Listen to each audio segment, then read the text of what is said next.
എല്ലാവർക്കും നമസ്കാരം. Welcome back to Niyans. വളരെ സിമ്പിളായിട്ട് തയ്യാറാക്കാൻ പറ്റിയ മുളക് തിരുമിയതിൻ്റെ റെസിപ്പിയാണ് ഇന്നത്തെ വീഡിയോയിലുള്ളത്.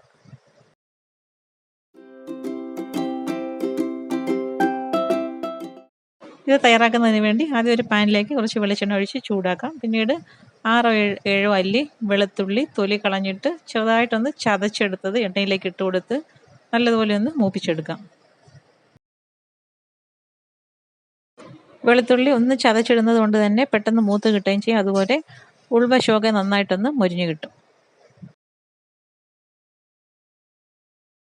ഇതുപോലെ നന്നായി ഒന്ന് കളർ മാറി ഒരു ഗോൾഡൻ കളർ ആകുമ്പോഴേക്കും എണ്ണയിൽ നിന്നും കോരി മാറ്റാം.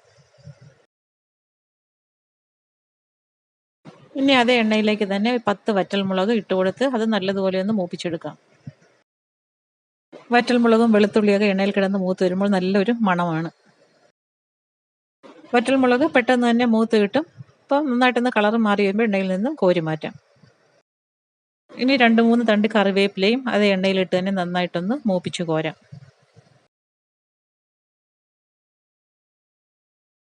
ഇനി ഒരു ബൗളിലേക്ക് നമ്മൾ മൂപ്പിച്ച് വെച്ചിരിക്കുന്ന സാധനങ്ങൾ അത്രയും കൂടി ഇട്ട് കൊടുക്കാം.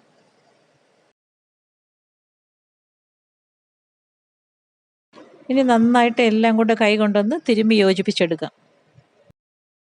ഇത് മിക്സിയിലങ്ങും ഇടാതെ കൈ കൊണ്ട് തന്നെ ഇതേ രീതിയിൽ നന്നായിട്ട് ഉടച്ചെടുക്കണം. ഇതിങ്ങനെ തിരുമ്മി എടുക്കുമ്പോഴൊക്കെ നല്ലൊരു മണമാണ്. എണ്ണയിലിട്ട് മൂപ്പിച്ച് എല്ലാം നന്നായിട്ട് മൂത്ത് വന്നത് കൊണ്ട് തന്നെ കൈ വെച്ച് തിരുമ്മി യോജിപ്പിക്കാനും എളുപ്പമാണ്. അപ്പോൾ അതെല്ലാം നന്നായിട്ട് കൈവച്ച് ഉടച്ച് ചേർത്തിട്ടുണ്ട്. ഇനി ഇതിലേക്ക് ഒരു ചെറിയ സവാള ചെറുതായി കട്ട് ചെയ്തതും കൂടി ഇട്ട് കൊടുക്കാം. സ്ക്വയർ പീസസ് ആണ്. ഇനി ഒരു ചെറിയ നെല്ലിക്ക വലുപ്പത്തിലുള്ള പുളി വെള്ളത്തിലേക്കിട്ട് കുതിർത്തിയെടുക്കാം. ഇനി സവാള ഇട്ട് കൊടുത്തതിന് ശേഷം അതിലേക്ക് ആവശ്യത്തിനുള്ള ഉപ്പും കൂടി ചേർത്ത് കൊടുത്ത് വീണ്ടും കൈകൊണ്ടെല്ലാം നന്നായി ഒന്ന് മിക്സ് ചെയ്തെടുക്കാം. സവാള ആദ്യമേ മുളകിൻ്റെ കൂടെ ഇട്ട് കൊടുക്കരുത്. മുളക് അപ്പോൾ സവാളയുടെ നനവ് കൊണ്ട് മുളക് ഉടയാൻ പാടായിരിക്കും. അതുകൊണ്ട് ആദ്യം എല്ലാം തിരുമ്മി യോജിപ്പിച്ചിട്ട് വേണം സവാള ഇതിലേക്ക് ചേർത്ത് കൊടുക്കാൻ. അപ്പോൾ ഈ രീതിയിലെല്ലാം നന്നായി കൈകൊണ്ട് മിക്സ് ചെയ്തെടുത്തിട്ടുണ്ട്. ഇനി പുളിയും കൂടി പിഴിഞ്ഞ് ഇതിലേക്ക് ഒഴിച്ചു കൊടുക്കാം. ഇനി ഒരു സ്പൂൺ കൊണ്ട് നന്നായിട്ട് ഇതൊന്ന് മിക്സ് ചെയ്ത് കൊടുക്കാം. സവാളയുടെയും മുളകിൻ്റെയും ഒക്കെ കുറേശ്ശെയായിട്ട് കഷ്ണങ്ങളായിട്ട് കിടക്കുമ്പോഴാണ് നമുക്ക് ചോറിലിട്ട് ഇളക്കി തിന്നുമ്പോൾ ഇടയ്ക്കിടയ്ക്ക് അതുകൂടെ കടിക്കാൻ കിട്ടുന്നത്. ഇനി ഏറ്റവും ഒടുവിലായിട്ട് നമ്മൾ നേരത്തെ വറുത്തതിൻ്റെ ബാലൻസ് എണ്ണയും കൂടെ ഇതിലേക്ക് ഒഴിച്ചു കൊടുത്ത് വീണ്ടും നല്ലതുപോലെ ഒന്നുകൂടി ഒന്ന് മിക്സ് ചെയ്ത് കൊടുക്കാം.